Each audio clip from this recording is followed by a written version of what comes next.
I have some advice for chronic bingers. By chronic bingers, we're talking about people who go on long or extended sprees, sometimes a day, sometimes 4 or 5 days, sometimes weeks or months, in a self-destructive eating pattern. To give you an example, I'm going to describe my own binging habits back in the day, because they are good indicators of psychological eating run amok. And that's what they are. They're psychological eating gone out of control. And of course, if you recall my other videos, psychological eating is the most dangerous, one of the most dangerous types of eating you can do when you eat because of mental fixations. So when I would have a particularly challenging day at work, or an exciting day at work, or I would have some social event going on, my idea of having fun was eating. And I don't mean going out to celebrate with friends, I mean eating alone. And we're going to talk about that in a few minutes, eating alone and eating isolated. But my binging would usually consist of a trip to the gas station. There were many different types. This is one.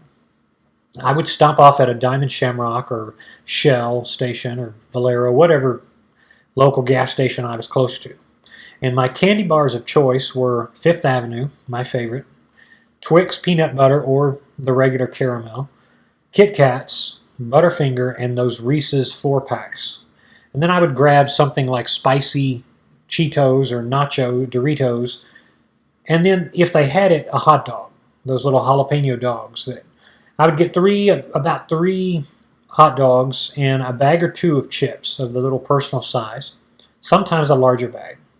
And then I would get, my total candy bars would usually be about 8 to 10, 6 to 7, all the way to 12.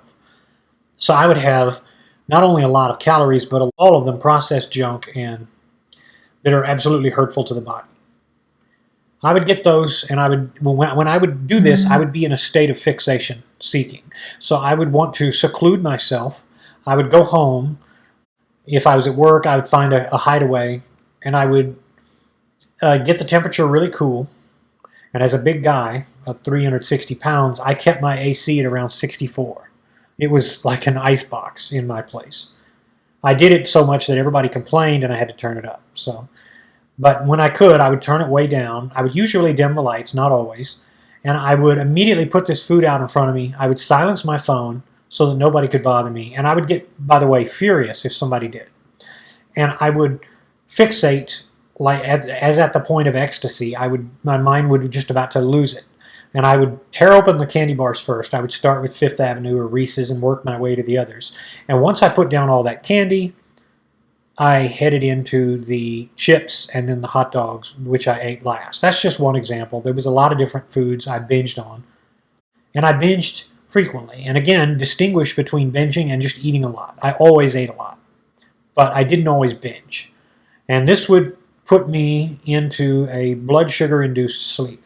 I was so tired because my sugars were spiking out, and I had to lay down. And it was not only did my productivity take a dive, but my mind, I got all the serotonin release, everything I needed to feel good, but at the expense of doing anything productive. So that's what I mean by a binge. When you're going to go on, and sometimes not everybody does it at one sitting like I did. They sometimes do it throughout the day. They just walk around with cookies, or then they put one box down and then just open another one and start on that one, and they just do that throughout the day. Not everybody eats a lot in one sitting like I did. So that's an example of binging. And of course, if you're watching this, odds are you have your own troubles or have had your own troubles. So here's my advice for bingers. First of all, what you need to do is realize what you're doing. You're eating to take back the power. You're eating to compensate for something in your life that is out of balance. I don't care what it is. It may be because your boss yelled at you. It may be because you got demoted. It may be because your son or daughter or a cousin or friend or nephew or boyfriend or something, there's some tension somewhere.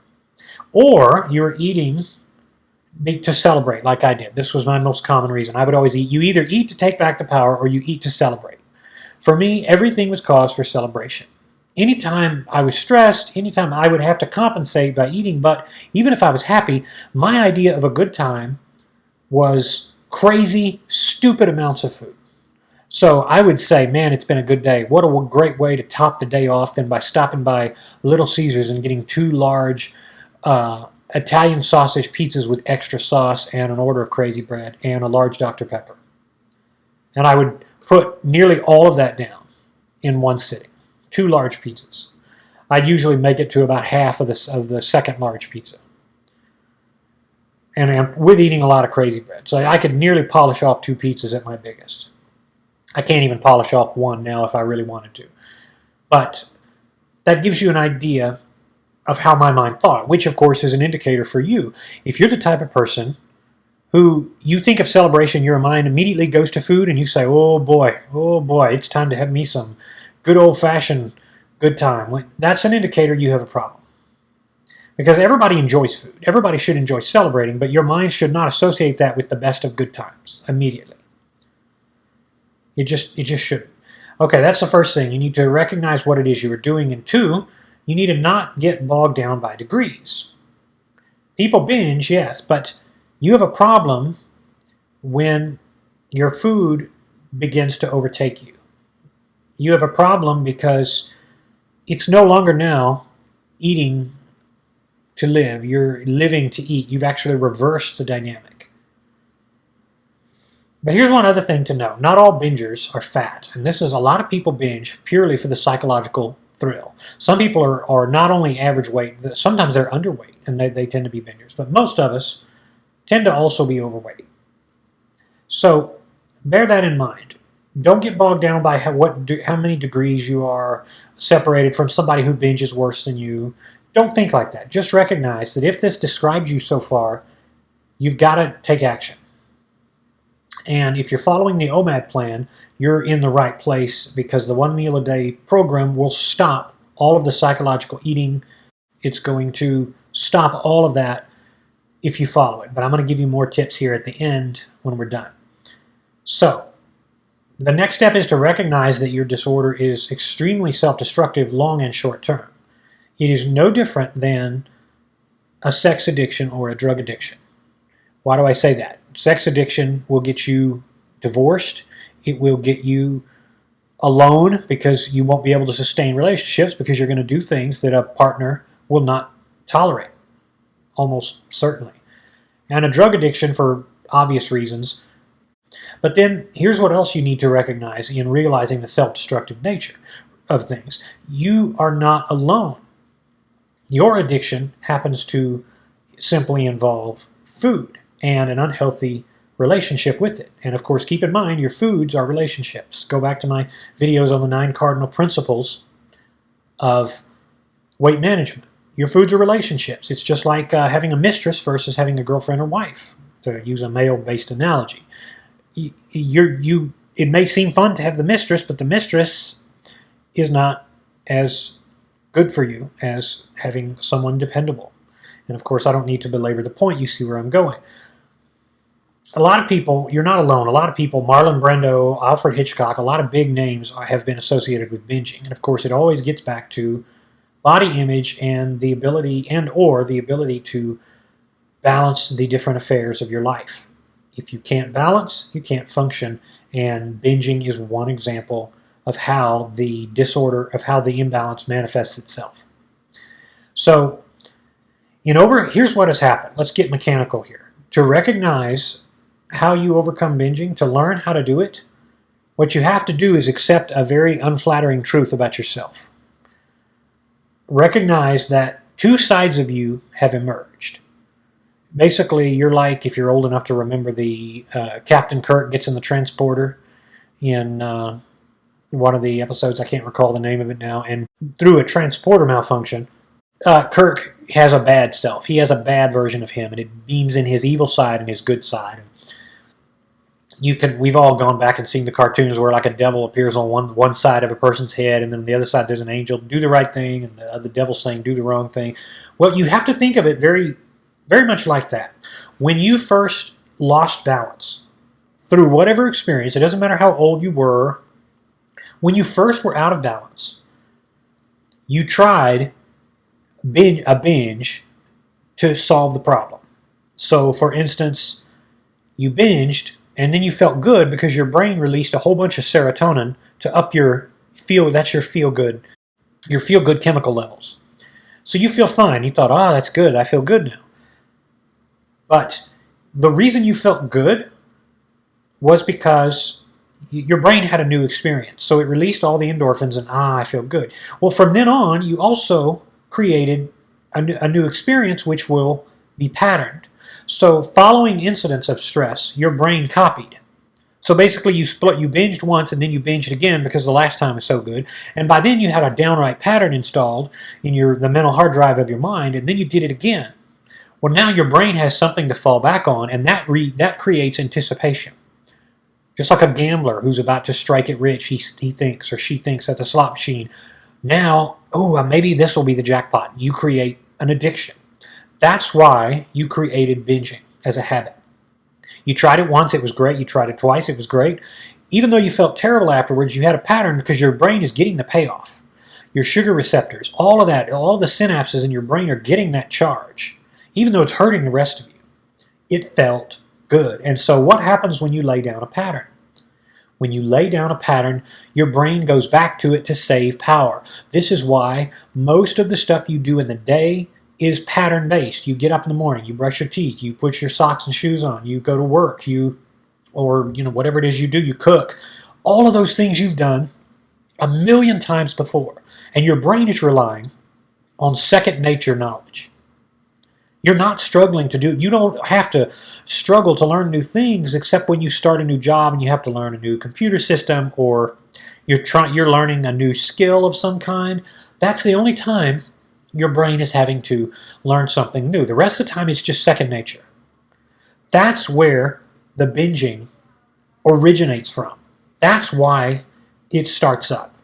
And therefore, the only way to beat that is to start making new patterns. You have the OMAD program that is working for you. And if you're listening to this and you haven't seen it, you need to be familiar with the basics of what I'm suggesting.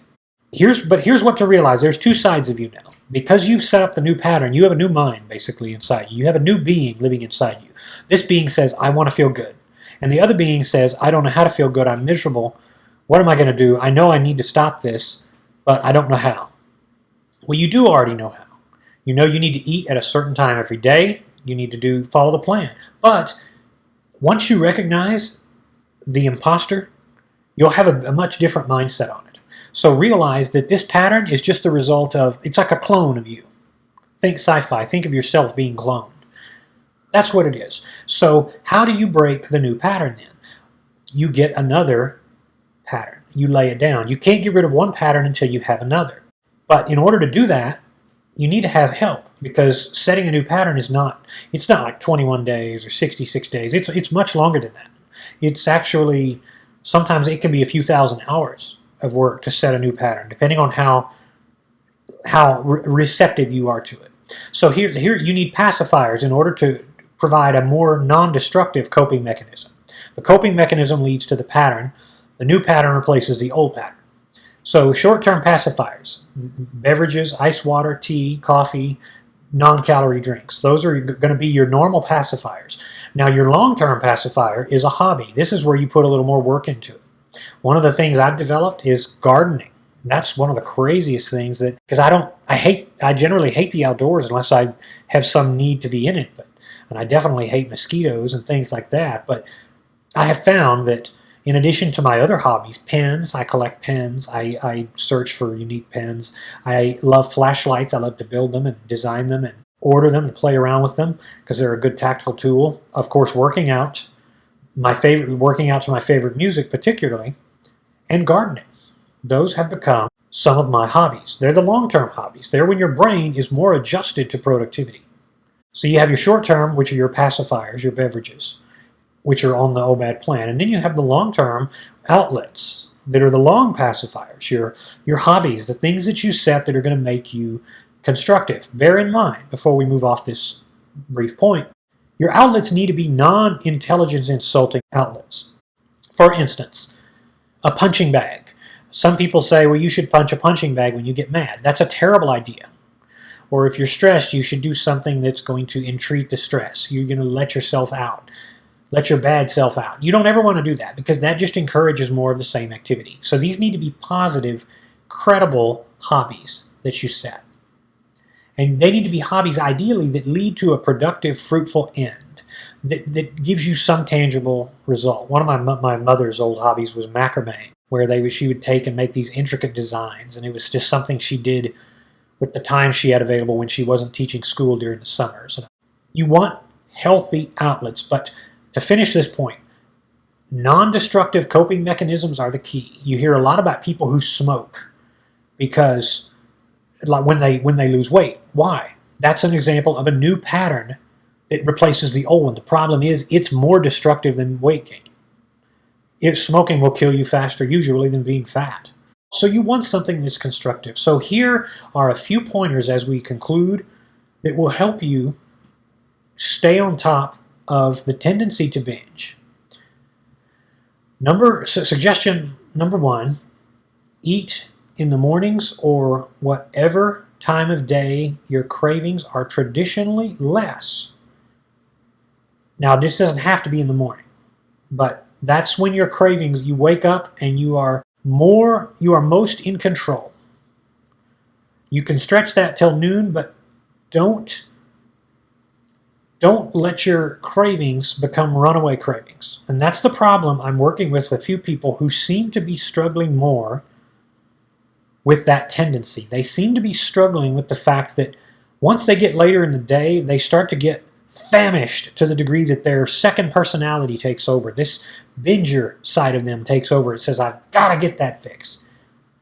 You want that guy locked in the cage until you can delete his program from the hard drive of your mind. You don't want him out.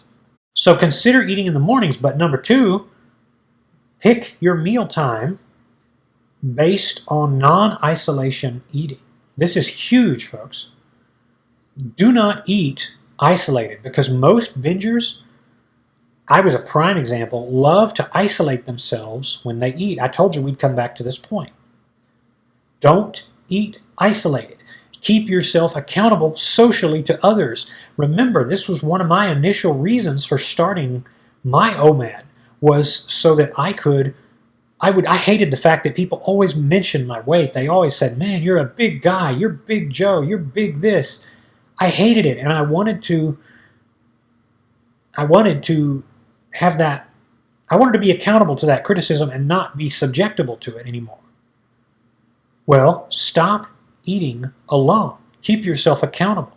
Make sure when it is your mealtime, if it's not in the morning, it is at a time when you will be most social, because that is going to keep people noticing what you're eating.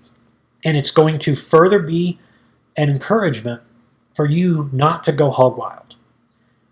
That's important for the same reason that if you're a jogger, a lot of people love to jog with a jogging partner because you have to stay up with them, and that's a motivator to keep pushing yourself and not just walk. And to be able to talk with someone requires a higher level of fitness, because you can jog really slowly and then run with someone and not be able to keep up because you can't talk at the same time. Well, that's an indicator you need to make some progress.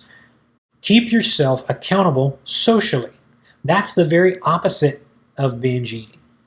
Because when you're binging, you're isolating yourself. Most people, by far. This is the one thing I hope you take away from this video.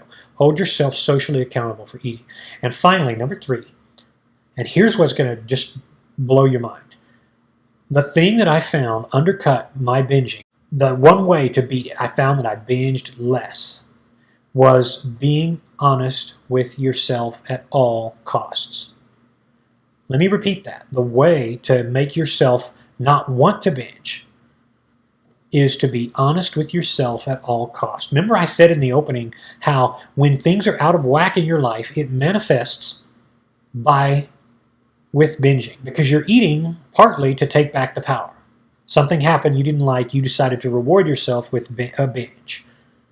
You want to stop that? Be completely honest with yourself. And here's where the self-improvement comes in.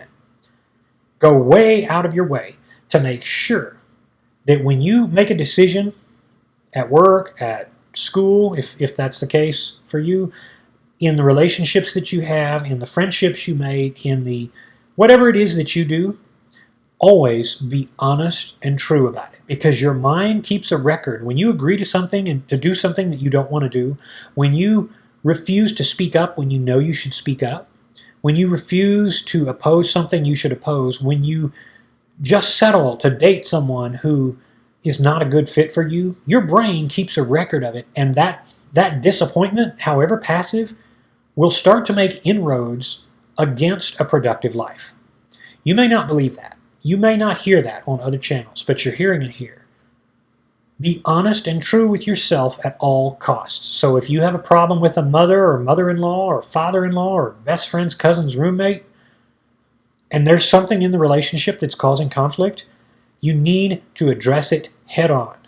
You need to stop it, because you will feel better than binging would make you feel. If you just go out later and binge, you'll feel better if you deal with the problem, and you'll see results in your life from being more productive, being a more productive individual. Remember, all of this gets back to your ability to lead a productive, fruitful, valuable life to your fellow man, not just to you. It never stops with you. Please stop thinking about it in terms of, how do I feel? Start thinking, what value do I offer? That's what some of you need to do. I notice when you email me or when you comment on the videos, you'll make a reference to, well, this is how I feel. Start realizing that your thinking is not isolated. Your thinking affects how you act, which affects others, which affects those who want to have a relationship with you. So if you will be honest with yourself, and you will say, what do I really want? What is the right thing to do here? You will find that your life will be more productive overall, and that will set the perfect environment to keep you away from being in the dark place of binging. Binging is the dark room. It's the ultimate, I'm going to crawl back into my hole, and stay away from that, my friends. Crawling in the hole syndrome, I call it crawl in the hole syndrome. It's that place in life where a lot of people get in their new job and they just want to make money and stop doing anything. They just want to draw a paycheck. Or they want to get on disability and just sit at home and give up and enjoy themselves and rejoice in the fact that at least they have painkillers. Believe me, I know a lot of people. I've had employees that were in that mindset. They just want to do one thing and they want to float through life. That's the unproductive pro-binging mindset. That's the, I'm not really valuable, so I'm going to sulk in my misery and my self-pity. That road leads to darkness. Remember, we said all psychological eating ends in just self-destruction. Ultimately, it will. The same thing with crawl in a hole syndrome. The binging problem is the same problem with everything. It goes back to your value as a human being, your value as a wife or husband, as a boyfriend or girlfriend, as a partner, as a colleague, as a companion, business partner. You get the idea. So get on the productive side of things. Say, what value can I be? What value do I have? When you do that, you'll be way ahead of the curve, and your binging will be forever a thing of the past.